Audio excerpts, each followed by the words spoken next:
Why aren't there any Native American restaurants? There are. Awamni in Minneapolis is one. Casinos are catering to people who are likely to gamble, not necessarily people interested in trying new cuisine. 1. A lot of food traditions got broken off by colonization. Like, for example, if there was a tradition of eating buffalo with cranberries and onions in a certain group, and then the buffalo got nearly wiped out and the people got sent to live on reservations to farm land that didn't have onions or cranberries, then that tradition gets lost. One of the most famous native foods, fry bread aka bannock, only exists because the ingredients of it were given in rations by the white colonizers who kicked them off their land, and they made do with what they have. But the ingredients of it aren't even indigenous to the Americas. They didn't use wheat flour until settlers introduced it. 2. It's likely that a lot of northern North American indigenous flavors wouldn't seem very exciting or distinctive to a modern American palate. In the southern parts of the continent, they had more chilies and spices to make strong, unique flavors, which have evolved into a lot of Mexican and South, Central American foods. There's a global trend wherein people living in hotter climates have more strong, flavorful, spicy food, since more spices grow there, and it also helps combat things going sour in the heat. More northern areas, think Northern Europe, had blander food. Major seasoning plants available in the north part of North America to add distinctive flavor would have been mostly fruits, onions, a few herbs, perhaps wild ginger, garlic, a few others. But overall, the flavor would probably be fairly mild, and mostly flavors that are already familiar to the American diet.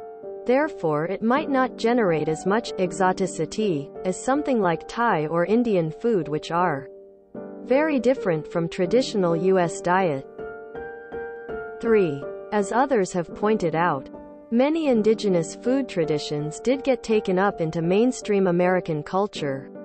Chocolate, vanilla, peppers, corn, turkey, most beans, chili, squash, avocado, and tomatoes are all native to the Americas and absent in the Old World. So every time you eat any of these, you're eating things that come from indigenous cultures and traditions. ETA. And potatoes. There's fry bread, though. Assuming you don't mean the US specifically. There were several here in Toronto before the pandemic, but I'm not sure how many are still around. Here's an example. There are some in Vancouver as well, and presumably in several other cities and towns. The only one I've been to is in the Native American Museum in Washington, D.C. There's a few, but in general most indigenous foodways were destroyed in the U.S. Ingredients, methods of preparation, and recipes are mostly lost. The Smithsonian American Indian Museum in D.C. has a cafeteria with Native American foods by region. Because turkey and green beans are so continental? Hope you enjoy your succotash and pumpkin bread. Don't forget to buy jerky at the gas station. It's next to the corn nuts. What is genocide? Every time you eat something made of corn, maize, you're eating Native American cuisine. You eat Native American food all the time and don't even realize it. Wipefa's Kitchen in beautiful Oakland, CA. All sorts of goodies like blue corn waffle, smoked sweet potato tostada, bison meatball with chokecherry sauce, acorn flour cookie for dessert. It's kinda fancy. Dollar, and hella crowded. Good lord. My fellow indigenous brothers and sisters clearly ain't on this post. There are Native American restaurants, but also, yes, there's not many, but there are Native American, which widely means indigenous peoples within the United States but not Canada and oftentimes including South America. First Nations is Canadian Indigenous people. Restaurants in New Mexico, Arizona, and California, as well as on the East Coast in Connecticut and in the middle in the U.S. in Colorado and Minnesota. There are a few more as well. But there's so much culture still from every individual tribe. Not every Anishinaabe person is the same because some of them are Potawatomi and others are Odawa and Ojibwe. Just like specifically Ojibwe people, my ancestors, had dream catchers doesn't mean Potawatomi people had them. The same can be said about food and cuisine. We don't know a lot of our culture. Christians have done everything they can to destroy it. Native American languages are nearly gone. Most of us don't know our own faith. There's one in Denver, Colorado. I believe Three Sisters soup or stew is Iroquois. Corn, beans and squash were grown together. And these three make a really tasty soup. There are a lot of versions online. https:/fall-casino-food-3-sisters-stew/.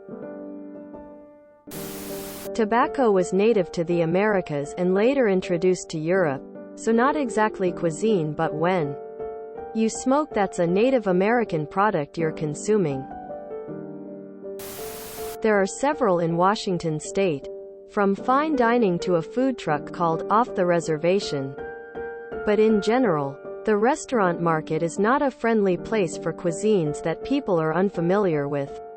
I believe there's also one based in a casino near Vancouver, BC? But most popular ethnic cuisines need a surge of trendiness to break into the mainstream. And this one hasn't hit critical mass. This article highlights some native chefs as well as talking about why there aren't more. They're just called American restaurants. Turkey, cornbread, all sorts of stuff we eat are Native American cuisine.